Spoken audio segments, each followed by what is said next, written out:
গোলাম মাওলা রনি, আপনার কাছে আপনি যে সোসিওপ্যাথের কথা বলছিলেন, একটি রোগ, সেটা তো জানবই, কিন্তু তার পাশাপাশি এগুলো সবকিছু মিলিয়ে এখন সামনের দিনটা আরো ভয়াবহ হচ্ছে কিনা, কিংবা এই রায় সেই ভয়াবহতা কমাবে কিনা, সবটা মিলিয়েই শুনতে চাই।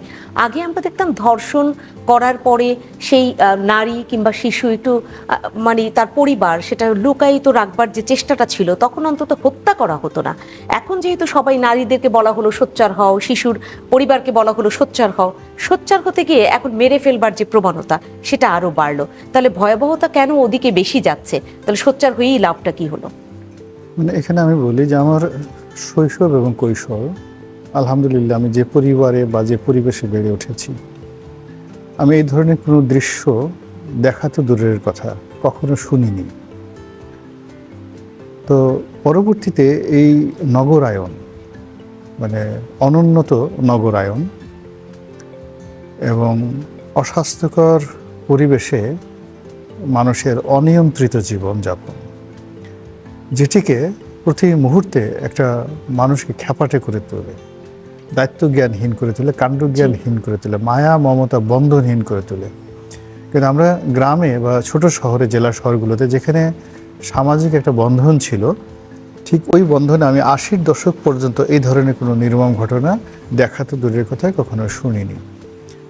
তো এই যে ডে বাই ডে আমাদের যে অপরিকল্পিত নগরায়ন হচ্ছে এবং অর্থ ব্যবস্থা ভেঙে পড়ছে, ধনীরা কেবলই ধনী হচ্ছে, মধ্যবিত্ত শ্রেণীটা হারিয়ে যাচ্ছে, যারা এই সমাজটাকে একেবারে যাকে বলা হয় ম্যাগনেটিক পাওয়ার দিয়ে ধরে রেখেছে হাজার বছর ধরে। ধনীরা তার সবসময় তারা মানে আবহমান কাল থেকে রাজা হোক বাদশাহ হোক, খুব বেশি ধনী হোক, তারা সমাজ নিয়ে চিন্তা করে না, শুধু নিজেদেরকে নিয়ে চিন্তা করে, ভোগ বিলাস নিয়ে চিন্তা করে। আর দরিদ্ররা, যারা দরিদ্র মানুষ, তারা জীবন যুদ্ধে ব্যস্ত থাকে ভীষণ রকম। আর যারা অপরাধে যুক্ত থাকে, ওই কলা কচু চুরিচামারি করে শীত কেটে জাস্ট শিয়ালের মতো কিছু চরিত্র, কিন্তু ওইরকম দরিদ্ররা খুব মেজর কোনো ক্রাইমে কিন্তু কখনো জড়ায়নি। কিন্তু এই অপরিকল্পিত নগরায়ন, যে নগরায়নের শুধুমাত্র মানুষ পেটের জন্য, কাজের জন্য এই নগরে মহানগরে আসছে, কিন্তু এই মহানগর তাদেরকে ধারণ করতে পারছে না। না অন্ন, না বাসস্থান, না সেফটি, না সিকিউরিটি, না কোনো কিছু করতে পারছে না। ফলে কি হলো, বিচ্ছিন্নভাবে মানুষ, সেটা নারী হোক পুরুষ হোক, অসহায়ভাবে ঘুরে বেড়াচ্ছে।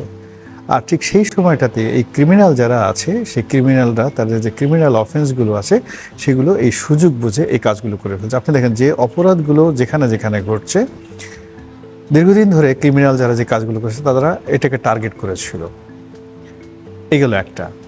অন্যান্য ক্ষেত্রে যেটা আপনি বাসের ধর্ষণের কথা বললেন, সেটা হলো সে কর্মোপলক্ষে এসেছে, তাকে একটা সুযোগে পেয়েছে, মানে অল অন এ সাডেন তারা মনে করলো যে ইটস অ্যান অপরচুনিটি, এটা তাদের জন্য একটা সুযোগ, ধর্ষণকারীদের জন্য, তারা এই কাজগুলো করেছে।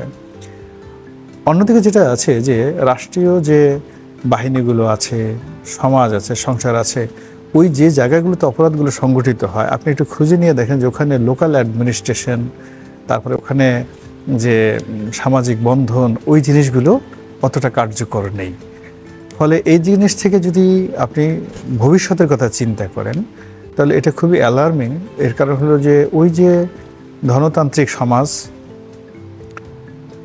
অসামঞ্জস্যকর অর্থ ব্যবস্থা এবং নিরাপদ নগর মহানগর, অনিরাপদ নগর মহানগর এবং অনিয়ন্ত্রিত আপনার আবাসন, তো এইগুলো বাড়ছে, মারাত্মকভাবে বাড়ছে। এই বাড়ার ফলে মশা বাড়ছে, মাছি বাড়ছে, ছিনতাইকারী বাড়ছে, ডাকাতি বাড়ছে, রাহাজানি বাড়ছে, মানুষের জীবনের মূল্য কমছে, সবকিছু কমছে। আসলে সমাজটা গুছালো না, এই কারণেও নানা ধরনের অপরাধ বাড়ছে, আপনি সেটা বলছেন।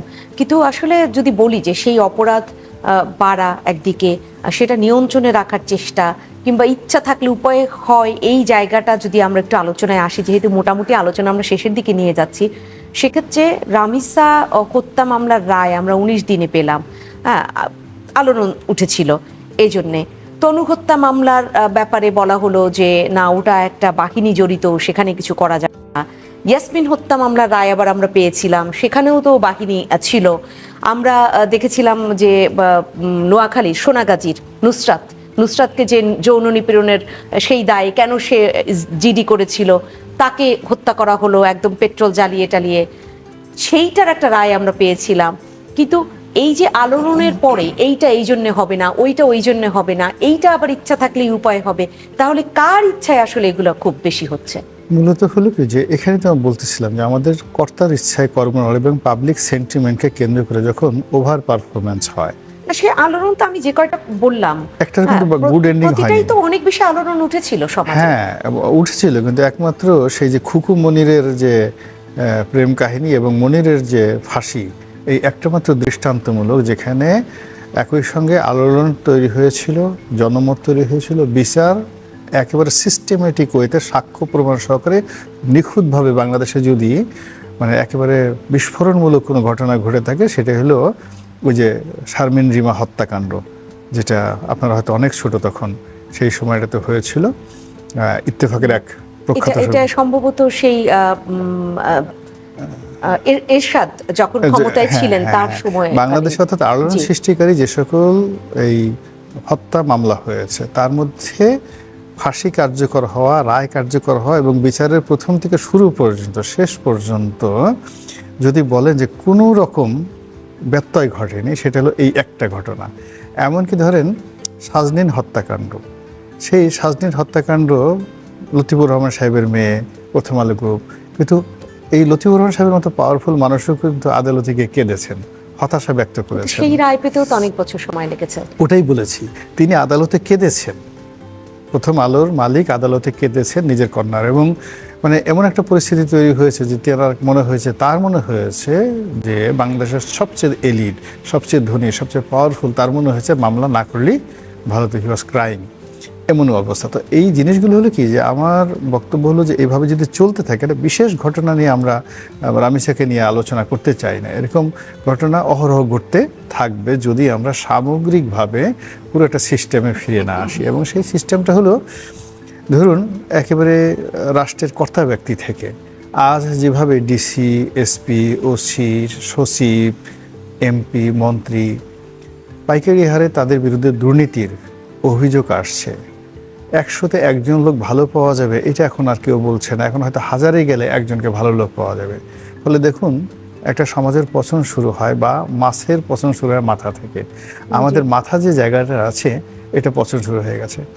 আমাদের দেশের এই গত মানে কয়েক বছরে যে ঘটনাগুলো ঘটছে, একজন প্রধান বিচারপতি, তাকে আচ্ছা মতো চট থাপ্পড় কিল ঘুষি দিয়ে তার পশ্চাৎ দেশে লাথি মেরে তাকে দেশ থেকে তাড়িয়ে দেওয়া হয়েছে। আমাদের দেশের একজন বিচারপতি, তাকে ডিম মেরে মারধর করে হ্যান্ডকাপ পরিয়ে এখন সে জেলখানাতে। তাহলে ঘটনা থেকে ঘটনা আসলে ভ্যারি করছে। সেখানে রতন, আপনার কাছে ফিরতে চাই, এবং এরকম যেটা আমরা বিরতিতে যাবার আগে বলছিলাম, গোলাম মাওলা রনিও বলছিলেন যে ঘটনা থেকে ঘটনা সেটার আসলে গুরুত্ব দেয়া, সেটা যদি একটু পার্থক্য হয়ে দাঁড়ায় যে তনু হত্যা একটা বাহিনী জড়িত, সেটা বিচার করা যাবে না বা সেটা খুব দ্রুততার সাথে করা যাবে না, এরকম বিষয়গুলো হলে কি আসলে ঘটনাগুলো আরো বাড়বে না, না দুর্ঘটনা বলা উচিত বোধহয়? আমরা একটা কথা তো বলতে খুব পছন্দ করি যে আইন সকলের জন্য সমান। দুঃখিত, আইন যদি সকলের জন্য সমান, এটার মুখের কথা থেকে বাস্তবে প্রমাণ করতে না পারি, তাহলে তো আইনের শাসন প্রতিষ্ঠিত হবে না, গণতান্ত্রিক আইনের শাসন প্রতিষ্ঠিত হবে না। এখন বলা আছে যে এই ধরনের নারী শিশু নির্যাতন সংক্রান্ত মামলায় 180 কর্মদিবসের মধ্যে মামলাটা শেষ করতে হবে, কিন্তু গড়ে আমাদের সময় লাগছে 3 বছর 7 মাস। প্রতিটি মামলার গড়ে 22 বার করে শুনানি হয়েছে। প্রতিবার শুনানির সময় অভিভাবকদেরকে গিয়ে দাঁড়াতে হয়েছে এবং বারবার তাদেরকে ভেতরে ভেতরে রক্তাক্ত হতে হয়েছে, অপমানিত হতে হয়েছে, লজ্জিত হতে হয়েছে, কারণ আদালতে এই কথাগুলো বারবার আলোচনায় আসছে এবং প্রমাণ করার চেষ্টা করা হয়েছে যে তার কন্যাটাই আসলে অপরাধী কিংবা দায়টা ওই মেয়েটারই। ফলে প্রতিবার একবার ধর্ষিতা হয় আর আদালতে গিয়ে বারবার সে ধর্ষণ সংক্রান্ত কথাগুলো শোনে। এটা করতে করতে আমরা দেখি যে পুরো প্রক্রিয়ায় বলা হয়েছে এ পর্যন্ত মামলা, তারপরে আসামিকে ধরা, তারপরে বিচার করা, সাজা দেয়া এবং সাজা কার্যকর করা, এর মধ্যে পুরো প্রক্রিয়ায় প্রায় 10 বছর করে সময় লাগে। এর মধ্যে অনেক বাদীও মৃত্যুবরণ করেন, কিন্তু দেখতে থাকেন যে তার কন্যাকে, আদরের কন্যাকে লাঞ্ছিত করেছে, যে তার বোনকে লাঞ্ছিত করেছে, যে তার স্ত্রীকে লাঞ্ছিত করেছে, সে সমাজে ঘুরে বেড়াচ্ছে।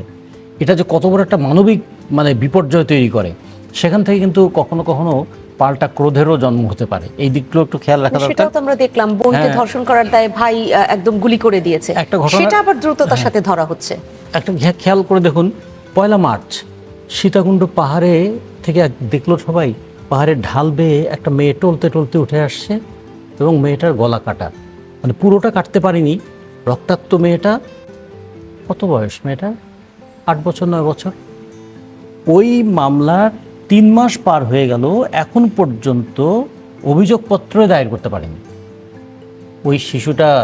এটা একটা টলতে টলতে রক্তাক্ত একটা শিশু উঠে আসছে পাহাড়ের ঢাল বেয়ে, এটা বাংলাদেশেরই চিত্র। প্রতিদিন আমরা প্রতিকূলতার পাহাড় বেয়ে আমরা উপরে ওঠার চেষ্টা করছি, 3 মাসও এখনো অভিযোগপত্র দেওয়া হয়নি। তনুরটা তো 10 বছর হয়ে গেল। আর সবচেয়ে বড় যে বিষয়টা, আমরা নুসরান সাথী যে কথাটা বললেন 2019 সালে, সে তো মাদ্রাসার ছাত্রী, 16 জনের মৃত্যুদণ্ড হয়েছিল 2019 সালের এই ঘটনায়। 7 বছরে এখনও হাইকোর্টে সেটা শুনানি চলছে। তাহলে জাস্টিস ডিলেইড, জাস্টিস ডিনাইড এই কথাটা যে বলা হয়, সেটা সবচেয়ে বড় প্রমাণ ঘটছে এখানে। তার সঙ্গে যুক্ত হয়েছে যে সামাজিক যে বন্ধনগুলো, সেটা কিভাবে দিনের পর দিন ছিন্ন হয়ে যাচ্ছে।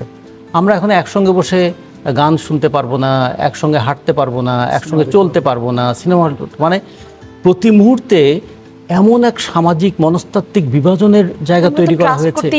হ্যাঁ, ফলে মুশকিলটা হয়ে যাচ্ছে যে মানবিক সম্পর্কগুলো আর সমাজে থাকছে না। এটাও একটা বড় কারণ। একদিকে যেমন সাইকোপ্যাথ তৈরি হচ্ছে, একদিকে কিছু সোসিওপ্যাথ তৈরি হচ্ছে। সাইকোপ্যাথ অনেক ডেঞ্জারাস, সোসিওপ্যাথও কম ডেঞ্জারাস না। কিন্তু এগুলো যে সমাজে হচ্ছে, এগুলোর কারণ কি, নিরাময়ের উপায় কি, তার সাইকোলজিক্যাল ট্রিটমেন্টগুলো কী হবে, সোশ্যাল ট্রিটমেন্টটা কী হবে, অথবা যে মেয়েটা এই ধরনের লাঞ্ছিত হলো তার সোশ্যাল শেল্টারটা কী হবে, কে তাকে আশ্রয় দেবে? পরিবার তাকে আশ্রয় দেবে? সমাজ তাকে আশ্রয় দেবে? সে নিজে কোথাও আশ্রয় পাবে? ফলে একবার সে লাঞ্ছিত হয়, আজীবন সে লাঞ্ছনার দগদগে স্মৃতিটা বহন করে বেড়ায়। এই জায়গায় আমাদের সমাজের মধ্যে সেই সহানুভূতিটা নাই।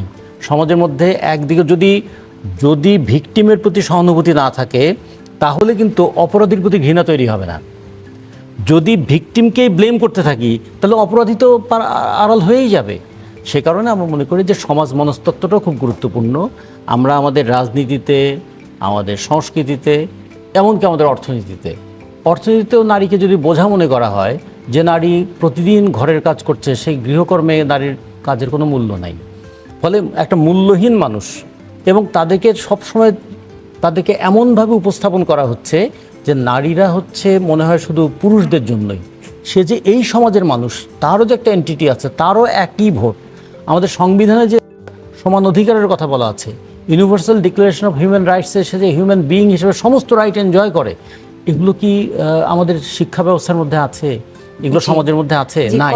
ফলে একদিকে মামলার দীর্ঘসূত্রিতা, বিচারের দীর্ঘসূত্রিতা, পুলিশের দায়িত্ব পালনে অবহেলা, এবং খুবই আলোড়ন তৈরি না হলে কেউ আলোড়িত হই না, এইরকম একটা মানসিকতা, এবং তার সঙ্গে যুক্ত হয়েছে যে সমাজ মনস্তত্ত্ব, সব মিলেই নারীদের জন্য একটা দুঃসহ পরিস্থিতি তৈরি করেছে।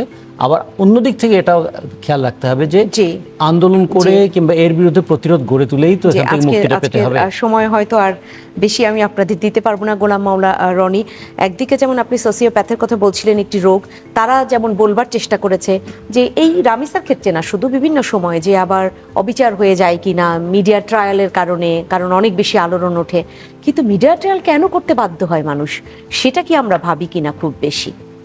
আমি ঠিক ওদিকে যাব না। আমি যেটা বলতে চাই সেটা হলো, যেখানে চাক্ষুষ প্রমাণ রয়েছে, প্রকাশ্য দিবালোকে, তো এরকম প্রকাশ্য দিবালোকে ইউরোপ এবং আমেরিকাতে এরকম যখন ঘটনা ঘটে, হাজার হাজার ঘটনা স্পটেই পুলিশ ফায়ার করে ফেলে।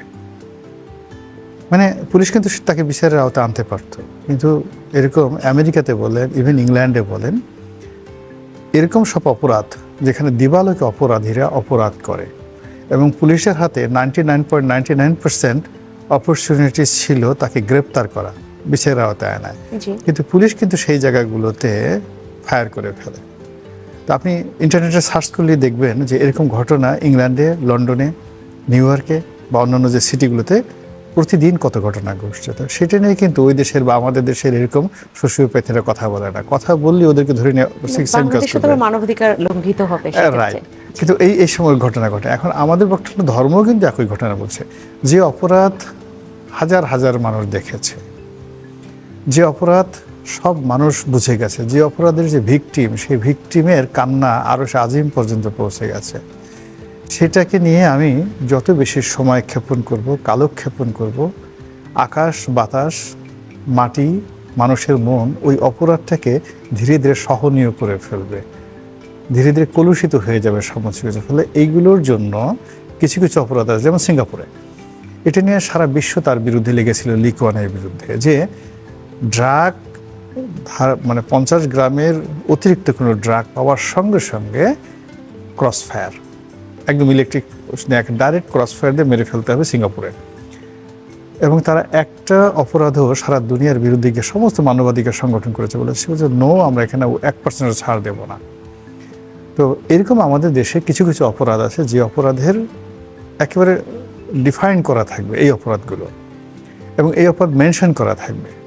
যেমন এরকম রামিসার মতো এরকম শিশু ধর্ষণ, তারপরে অন্য যে কোনো ধর্ষণ, তারপরে আমি মনে করি যে এই মাদক চোরা কারবারি, যেগুলো আমাদের সমাজকে লং রানে একটা ধর্ষণের মতো ঘটনা যে আমরা আলোচনা করছি, মুহূর্তের মধ্যে আমাদের যাদের কন্যা সন্তান আছে, আমাদের যাদের পরিবারে এরকম শিশু আছে, প্রত্যেকটা মানুষকে কিন্তু বিষাদগ্রস্ত করে ফেলছে। ফলে এই জিনিসগুলো যদি তারা যেভাবে দৃষ্টান্তমূলক এই অপরাধটা করেছে, দৃষ্টান্তমূলক, আর এদের শাস্তিটা আসলে ততোধিক দৃষ্টান্তমূলক হওয়াটা, এটা ধর্ম অ্যালাউ করে এবং অনেক উন্নত রাষ্ট্র ঠিক সেম কাজ করে।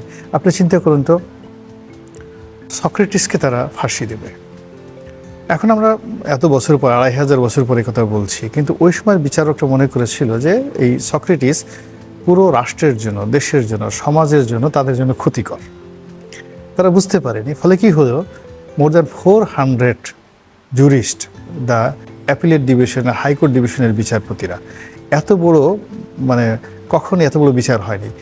তো 400 বিচারক অ্যাপিলেট ডিভিশনে গ্রিসের, তারা একই সঙ্গে বেঞ্চে বসে হাজার হাজার এখানে মানে যারা বলা হয় প্রসিকিউটর ছিল, তার মধ্যে প্রকাশ্যে সেই বিচার দিয়ে তাকে হেমলক পানে তার মৃত্যু কার্যকর করেছে। তো এটা তো জুডিশিয়াল ইতিহাসে অসংখ্য হাজার হাজার ঘটনা রয়েছে, যখন রাষ্ট্র, দেশ, কাল, সমাজ, হয়তো আমাদের অনেকগুলো সিদ্ধান্ত আজ থেকে 1000 বছর পরে মনে হতে পারে ভুল, আজকে শেষ করব, রাইট। তো কাজে আমার কাছে মনে করি যে এইগুলোর ব্যাপারে দৃষ্টান্তমূলক শাস্তি কার্যকর হওয়া উচিত। এখন এটা নিয়ে যেটা উনি বললেন যে এটা হাইকোর্টের রেফারেন্সের জন্য যাবে, সেখানে ডেথ রেফারেন্সের জন্য বছর পর বছর অপেক্ষা করতে হবে, এরকম জেলখানার মধ্যে মানে ডেথ ছেলে 10 বছর 20 বছর অনেক লোক বসে আছে, আবার 20 বছর পরে এরা আবার ছাড়া পেয়ে যাচ্ছে। আমার কাছে মনে হচ্ছে যে এই সমস্ত ক্ষেত্রে উইদিন 24 ঘন্টার মধ্যে মানে এই যে ডেথ পেনাল্টি 14 দিনের বিচার হয়েছে, ভালো কথা, আলহামদুলিল্লাহ। এটা যদি 14 ঘন্টার মধ্যে হতো আরও ভালো হতো। আর এই যে ডেথ পেনাল্টিটা, এটা নিয়ে যদি কারো কোনো বক্তব্য থাকে এটাও একটা নির্দিষ্ট থাকুক যে 24 ঘন্টার মধ্যে, 24 দিনের মধ্যে অ্যাপিলেটের এই সিদ্ধান্তটা আসতে হবে, আদারওয়াইজ এটা কার্যকর হয়ে যাবে। এইভাবে আমি মনে করি কিছু আইন করা উচিত। কিন্তু 2019 সালের ঘটনা উল্লেখ করে রাজিকুজ্জামান রতনী বলছিলেন যে সেটার কোর্টে গিয়ে 10 বছর ধরে সেই শুনানি চলছে। এরকম যদি চলতে থাকে তাহলে আসলে কতটা আমরা পাবো সামনের দিনে এই অপরাধ থেকে সরে দাঁড়াবার প্রবণতা, সেটাও নতুন করে প্রশ্ন তোলে প্রতি মুহূর্তে।